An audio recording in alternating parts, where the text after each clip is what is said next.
عورتوں کو سمجھا لو کہ موٹے دوپٹے میں نماز پڑھی جاتی، جو دوپٹہ میں نے پہنا ہوا اس میں میری نماز نہیں ہوگی. نماز کیوں نہیں ہوگی؟ اللہ کے رسول صلی اللہ علیہ وسلم کی زوجہ حضرت عائشہ کی صحیح حدیث موجود ہے، عورت کی نماز موٹے کپڑے میں ہوتی ہے. آپ کا نماز کا ایک الگ کپڑا ہونا چاہیے. میں اس کپڑے میں، اس دوپٹے میں نماز نہیں پڑھ سکتی ہوں، نماز نہیں ہوگی. پھر اگر میری سلیوز یہاں تک چڑھی ہوئی ہیں اور میری رسٹ کھلی ہوئی ہے، میری نماز نہیں ہوگی.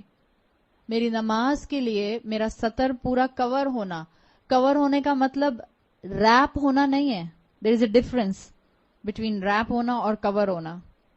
ریپ والا نہیں، میوزک والا ریپ نہیں، ڈبلیو والا ریپ. ایک ہوتا ہے میں اس گھڑی کے گرد ایک چیز ریپ کر دوں ایسے کر کے، اور میں نے اس کو بالکل ٹائٹ کر دیا، اب یہ ریپ ہے. صحیح، یہ ریپ ہے. اور اگر میں نے اس کو بس ایسے کر دیا، اب کور ہے. So there is a difference between to rape something and to cover something. جب عورت کو نماز پڑھنی ہوتی ہے تو اس کو اپنے آپ کو ریپ نہیں کرنا ہوتا، اس کو اپنے آپ کو کور کرنا ہوتا ہے. سو برائے مہربانی اگر آپ اسکنی جینز پہنتی ہیں، یا اگر آپ ٹائٹ لیگنز پہنتی ہیں، یا اگر آپ ایسا چوڑی دار پجامہ پہنتے ہیں جس کو اتارنے کے لیے آپ کو کشتی لڑنی پڑتی ہے، تو پلیز اس کے اندر نماز نہیں ہوتی ہے. یا تو پھر اپنا کوئی اسکرٹ بنائیے، عبایا بنائیے جس کو آپ نماز کے ٹائم پر پہن لیں. اول تو پلیز وہ پہنے بھی نہیں. اتنا دل سے دعا نکلتی ہے اللہ ہم سب کی بچیوں کو ہدایت دے. وہ لباس جو ہمارے جسم کی ایک ایک ساخت کو واضح کر دے، وہ لباس آپ گھر میں بھی نہیں پہن سکتے. بیٹی باپ کے سامنے پہن سکتی ہے؟ نہیں پہن سکتی ہے. کیسے پہن سکتی ہے؟ انفیکٹ عورت کے سامنے نہیں پہن سکتی. اتنے بڑے بڑے چاک پہن لیتے ہیں ہم، اور پھر ہمارے اوپر تک سلٹس ہوتے ہیں، اور وہ ہمیں تھائیز اپنی فل ٹائٹ لیگنز پہنے ہوئے ہوتے ہیں. عورت کے سامنے سطر کیا ہے؟ نیول ٹو نی، ناف سے لے کر گھٹنوں تک. یہ آپ کسی عورت کے سامنے بھی نہیں کھول سکتے انٹل انلیس کہ آپ گائنوکالوجسٹ کے پاس جا رہی ہیں یا ڈاکٹر کے پاس جا رہے ہیں. اور ہمارے یہاں کتنا کامن ہے انڈر لیگز ویکسنگ کروانا.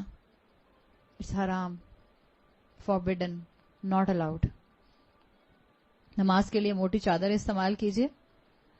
نماز کے لیے ایسی چادر استعمال کیجیے کہ جس میں آپ سر سے پاؤں تک کور ہو جائیں. اگر آپ نے ڈھیلا لباس نہیں پہنا ہوا ہے، کوئی عبایا رکھ لیجیے اپنا، کوئی اسکرٹ بنا لیجیے اپنا. اس چیز کا احساس کیجیے. یہ تو میں لباس کی بات کر رہی ہوں. عورتوں نے نیل پالش لگائی ہوتی ہے اور کئی کئی دن سے لگائی ہوئی ہوتی ہے. اب تو جب سے یہ اللہ ہم پر اپنا رحم کرے، یہ جب سے کون سے والے نیلز آئے ہیں، آرگینک نیلز ہیں، آرگینک کلرز آئے ہیں کچھ. جب آپ اپنا ایسا مینیکیور کرواتے ہیں، جب آپ جاتے ہیں سیلونز کے اندر اور اپنے نیلز کے اوپر پتہ نہیں کون سا نیل آرٹ بنوا کر آتے ہیں جو 15-20 دن تک پانی میں ہاتھ جانے سے بھی نہیں اترتا، اسی کے ساتھ آپ نماز پڑھ رہے ہیں. کیوں دین کا مذاق بنا رہے ہیں؟ کون سی اللہ کی شان رحیمی کے انتظار میں بیٹھے ہوئے ہیں؟ اللہ نے کہا ہے وضو نہیں ہوگا اگر آپ کے نیل کے اوپر کوئی سکن ہوگی. ہم نے ایکولنٹ کر لیا. دین میں جب ہم آگے بڑھتے ہیں، جب ہم رسولوں کا اتباع نہیں کرتے تو یہ ہوتا ہے. عورتوں کو سمجھاؤ تو عورتیں کہتی ہیں موزوں پر بھی تو مسح کر سکتے ہیں، میں نے ناخنوں پر مسح کر لیا. دس از اے ایڈیشن ان دا دین. اللہ کے رسول نے سکھایا کہ اپنے ناخنوں کا مسح کر لینا. جس چیز، یہ بالکل وہی چیز ہے جس کا ہم نے ذکر کیا تھا. کسی بھی مزار پر جا کر کسی سیمنٹ کے سامنے اس کو بوسہ دیں گے تو شرک. حرم میں جا کر حجر اسود کو بوسہ دیں گے تو عین عبادت. موزوں پر مسح کرنے کا رسول اللہ صلی اللہ علیہ وسلم نے بتا دیا، الاؤڈ. نیلز کے اوپر نیل پالش لگا کر مسح کرنے کا نہیں بتایا، ناٹ الاؤڈ. مت آئیں ان دھوکوں میں، یہ پینیٹریٹڈ ہے، یہ آکسیجنیٹڈ ہے، اس میں سے پانی پینیٹریٹ کر جاتا ہے. آپ نے ٹرائی کر کے دیکھا ہے؟ مسلمانوں کو بے وقوف بنانے کے لیے ساری قومیں موجود ہیں. یا تو پہلے پریکٹیکل کر کے دیکھ لیجئے. کوئی ایسی نیل پالش اب تک یہاں تک نہیں پہنچی پاکستان میں جس کو بڑے بڑے کلیم کر کے کہا گیا کہ اس میں سے پانی پینیٹریٹ ہو جاتا ہے. سیدھا سا علاج ہے، کر کے دیکھ لیجئے. میں نے تو 4 کو کر کے دیکھا، کسی میں سے بھی نہیں گیا. بٹر پیپر کے اوپر نیل پالش لگائیے اور اوپر پانی ڈالیے. اگر پانی نیچے بہ جاتا ہے تو نیل پالش پینیٹریٹنگ ہے، نہیں بہتا تو nail polish is not oxygenated. پانی نہیں بہے گا اس کے اندر سے، اور نہیں بہتا ہے. کیوں اپنی عبادت ضائع کرتے ہیں؟ عاملات الناصبہ، عمل کرنے والے اور تھکنے والے.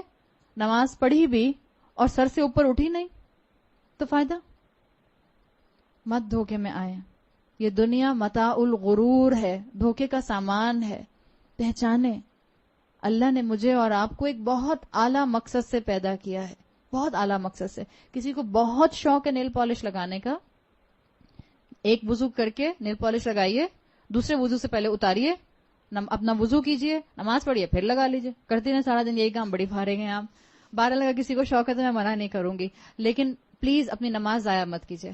اگر آپ کو شوق ہے تو کیجیے. ایک ٹائم پہ مجھے بھی یہ شوق تھا, میں نے بہت کیا ہے.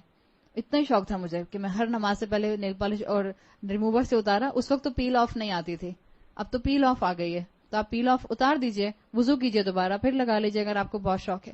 مگر آپ کا وقت یاد رکھیے گا اللہ کے ہاں حساب کے قابل ہے. اللہ پوچھے گا کہاں وقت لگایا؟ اب کہ اللہ 5 وقت نماز پڑھتی تھی اور 5 مرتبہ نیل پالش لگاتی تھی اور اتارتی تھی. اللہ کی شان رحیمی کا دھوکہ مت کھائیں پلیز. اللہ تعالیٰ نے مجھے اور آپ کو گناہوں میں انوالو ہونے کے لیے اپنے شان رحیمی کو سامنے نہیں رکھا. اللہ نے قرآن میں رحمان کا لفظ بڑی ان سخت ٹف آیات کے ساتھ رکھا ہے جہاں اللہ کا غضب نازل ہوتا ہے.